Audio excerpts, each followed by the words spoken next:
It is August 8th, and today I am talking mid-season movie awards. It is far past the midway point, and I decided I needed to just talk about what if at this moment, if I just had to pick, kind of like the Oscars do, where you pick your five favorites for each category. I had some movies that I really wanted to discuss. I feel like I've now seen enough variety. I'm at about 80 plus films this year already. So I now feel like I have a pretty good idea of movies that I would like to nominate. Some of these categories are a little bit more sparse than others. Some of them are jam-packed competitive. So with that all said, let's get into today's mid-season awards here at the Beniverse Movie Channel. Kickstarting this, we have Best Supporting Actor, which at this moment I have five names. One of them I feel really terrible for having on this list, so I'll just mention him now, Jonathan Majors for Creed 3. Really great performance from apparently a really terrible human being, so let's just move past that. The other four are Matt Damon for Oppenheimer, Robert Downey Jr. for Oppenheimer, Ryan Gosling for Barbie, and Glenn Howerton for Blackberry. These are my five nominations, all of which are fairly established actors. Four of them more movie stars, one of them being more of a TV guy from It's Always Sunny in Philadelphia. This this would be kind of the year of the funnies. The funny guys in movies like getting nominations. At this moment, I've already talked about how I don't think Gosling is really contention and how I think it's an uphill battle for Glenn Howerton to get a nominations. I don't really see anywhere on this list that anybody but Robert Downey Jr. would actually make the Oscars nominations. I will say, and I've been saying this since I saw the movie, Robert Downey Jr. will win this year's Academy Award for Best Supporting Actor. Lock that in the bank. I would bet a lot of money on that. And he's also my winner today on this mid-season award. I don't have any rewards, so we'll just give you the Sacramento Kings Rayleigh's water bottle. Robert Downey Jr., here is your reward. Here is your Best Supporting Actor win. For the mid-season awards. Coming up next, Best Supporting Actress. I don't have five. This is embarrassing of me. I don't have five. This might be just the case of maybe I've missed a few movies. I do have four names. I have America Ferrera for Barbie. I have Viola Davis for Air. I have Emily Blunt for Oppenheimer. And I have Rachel McAdams for Are You There, God? It's Me, Margaret. Let's break down these four. America Ferrera, I actually thought was quite good in Barbie. Emily Blunt was a actress who I really liked, who I think served Oppenheimer, and she gets one killer scene.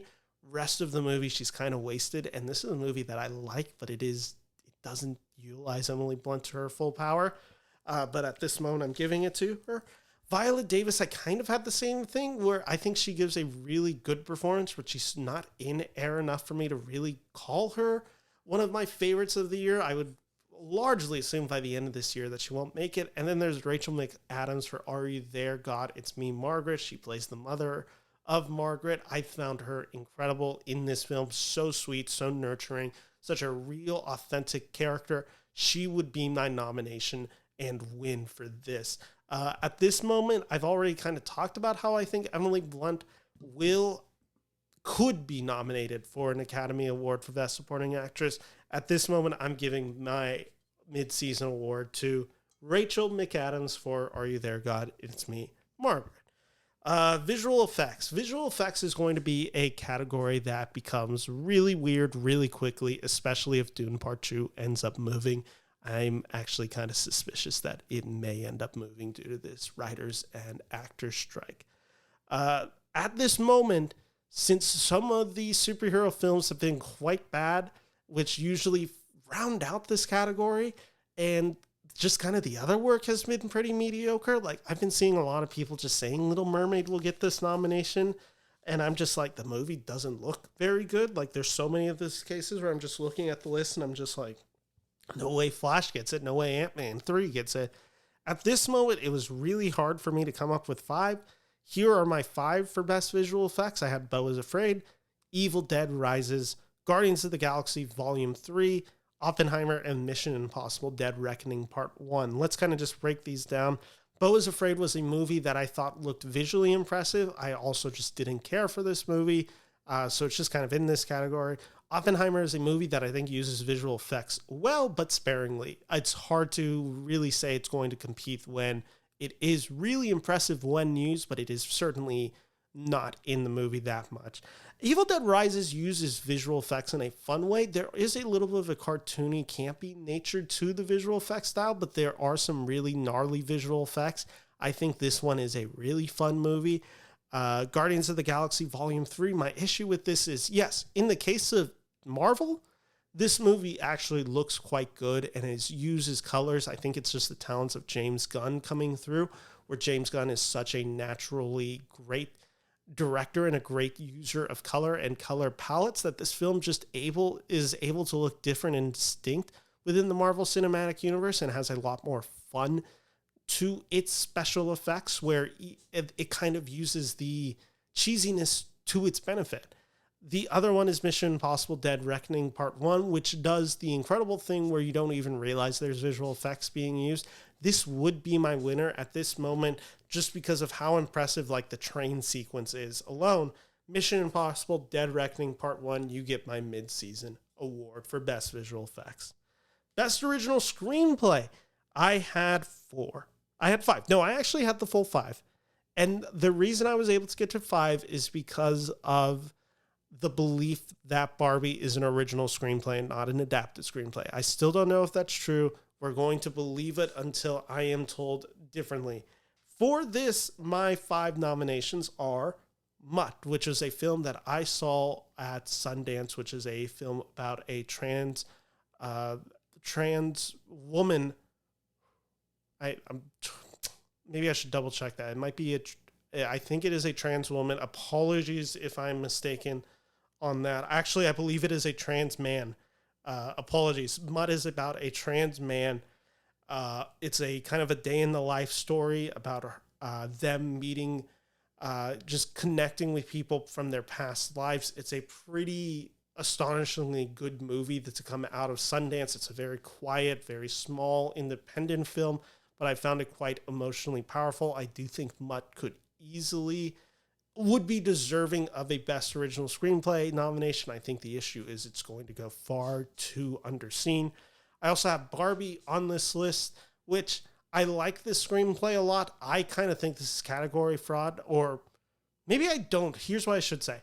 I don't think it will actually end up being in this category. I think it is technically a Best Adapted Screenplay nomination. I'm questioning why people are putting in original screenplay, though I understand it because it's not based on any real story. It's just based on a doll.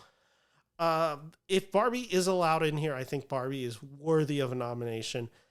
Fair Play, which is a movie that just had its trailer released today, Tuesday, August 8th. This is a movie starring Alden Ehrenreich and Phoebe Dynevor, I believe. I'm so sorry, I cannot pronounce her name.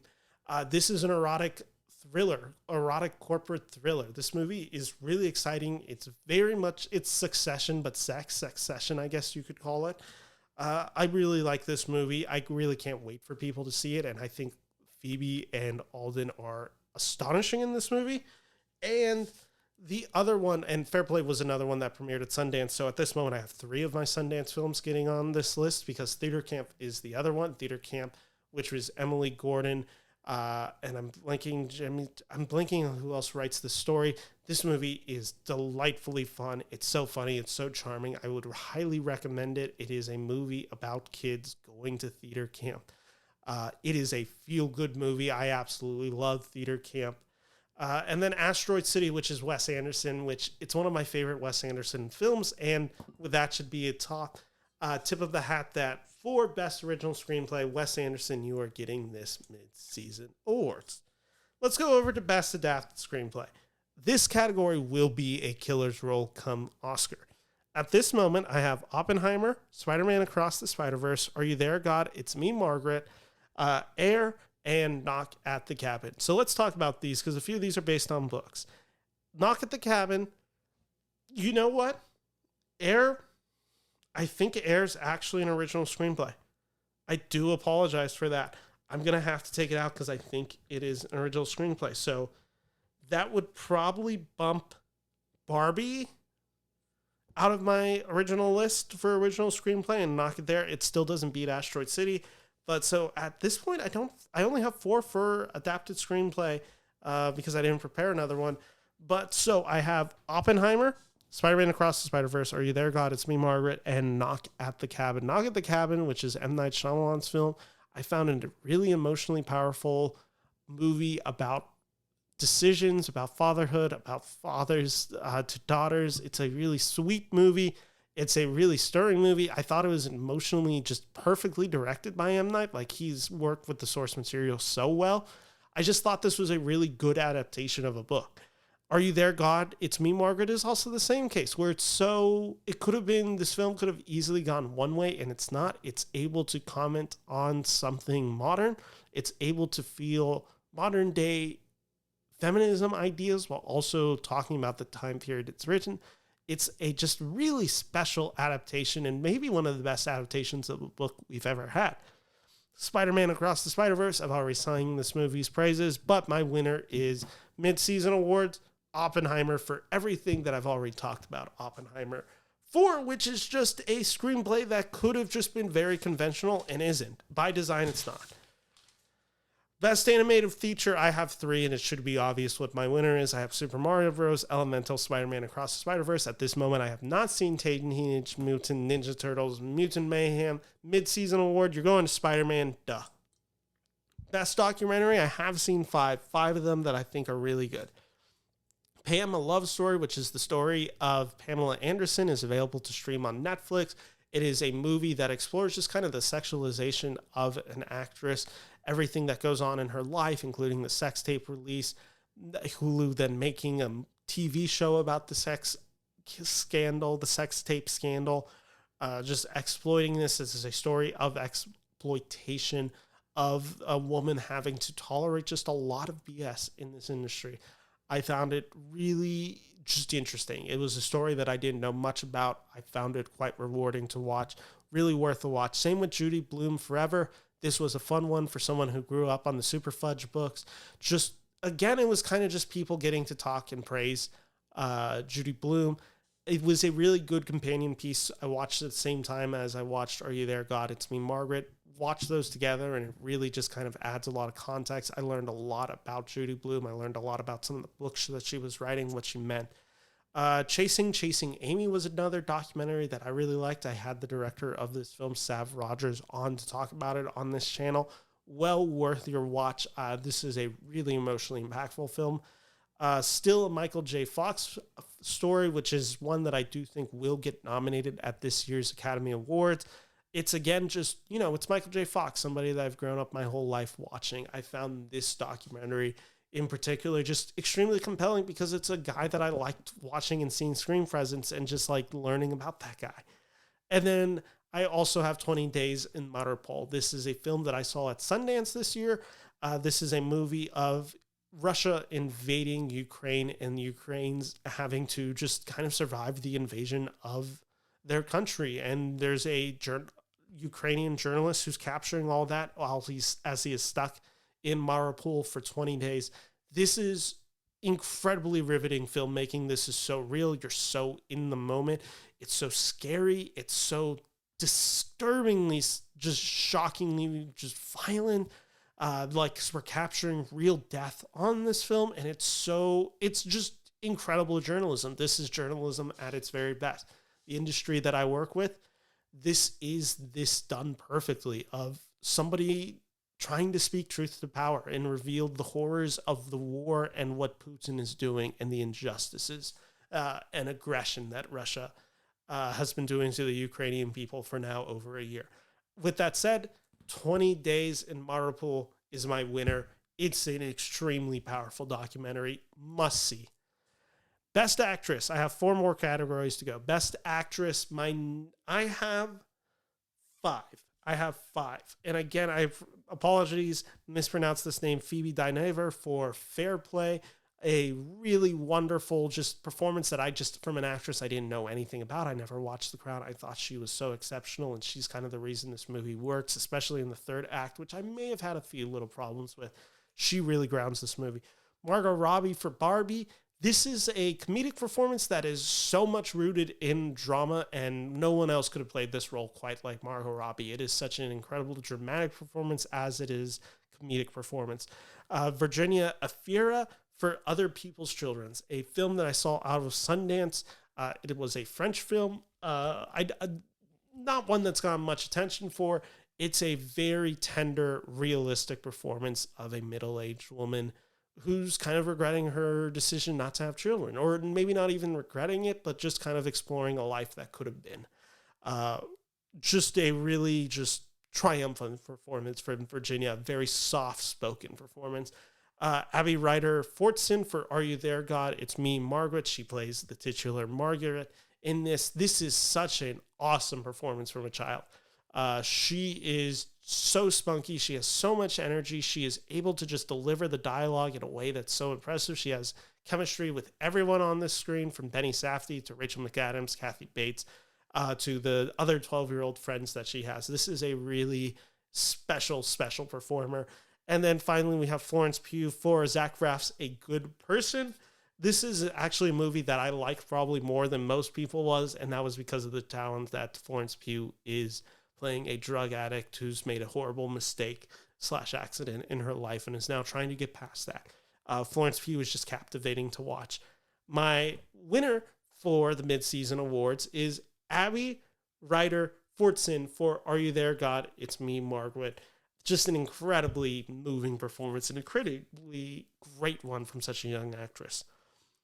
The best actor, I have Cillian Murphy for Oppenheimer, which, if you've heard me praise Oppenheimer, should be no surprise that he's on this list. Jason Schwartzman from Asteroid City, a performer who is really just, I love when performers, when directors get something out of the performer that's new. It's a surreal feeling to rewatch Jason Schwartzman go from Rushmore, the child, to now in Asteroid City, the father. It's a really just special performance out of Jason Schwartzman, and I think he brings so much humanity to this role as a grieving father. Dave Bautista for Knock at the Cabin was just a really intensely scary performance that just knocked me off my feet. Matt Damon for Air, his speech at the end made me feel alive, and Jimmy Tatro for Theater Camp, the best comedic performance that I've seen this year. He is lights out funny in Theater Camp. My winner is Cillian Murphy. Mid-season award, Cillian Murphy, here you go. Best director, probably no surprise where I'm going for these next two categories. Christopher Nolan for Oppenheimer, Wes Anderson for Asteroid City, Chad Stahelski for John Wick Chapter 4, a movie I haven't talked much about today, Greta Gerwig, Barbie, and Kelly Freeman Craig for Are You There, God? It's Me, Margaret. I hope I don't have hiccups to finish this.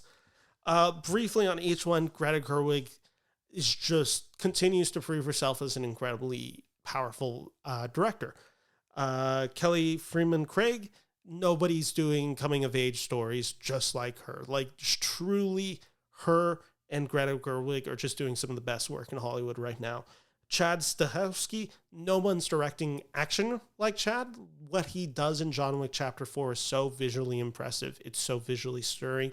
It's almost farcical. It's comedic in some way. This is an incredibly gifted director of action and chaos, and yet making that chaos feel coherent. Wes Anderson, he's Wes Anderson. I find this film beautiful. I think this film is so challenging. The way it chooses to tell its narrative, it is all able to work because Wes Anderson has control of this. And finally, Christopher Nolan making his masterpiece in Oppenheimer, and that's why this mid-season award, while I like the other four, you're just going up against one of my favorite directing performances from my favorite, just like one of my favorite directors. He's not my favorite director, but he's certainly one of them, and he's certainly made some of my favorite films. You're getting this award, Christopher Nolan. Congrats on getting the Ben Friedman mid-season award. And finally, Best Picture. Here are my 10. I think they're all movies that I've mentioned now at this point. We have Oppenheimer, Asteroid City, Barbie, Are You There, God? It's Me, Margaret, Spider-Man, Across the Spiderverse, 20 Days in Mariupol, Guardians of the Galaxy Volume 3, MI7, Mission Impossible Dead Reckoning Part 1, Air, and finally, John Wick Chapter 4. These are my 10 favorite movies at this moment. I'm not going to rank them. I will say it should be obvious who's winning this award. But before I do that, I found all these movies really special, and I think the thing that makes them so special is their very unique visions from each of their directors. They are all trying to capture and do something very different, and they all work in really incredible degrees. A movie I haven't talked about much, Guardians of the Galaxy Volume 3. I found that just an emotionally compelling movie throughout the whole thing. James Gunn just kind of wowed me and did something with the Disney property that I didn't know you could do anymore. So it was really exciting. With that all said, Oppenheimer, here is your mid-season award, my favorite movie of this year so far. That's the categories. That is the race. That is my mid-season awards. Do you agree? Do you not? I don't really care. But if you like this video, make sure to like and subscribe. My name is Ben Friedman here from the Beniverse Movie Channel. Thank you so much for watching. Like and subscribe for more. Take care. Bye-bye.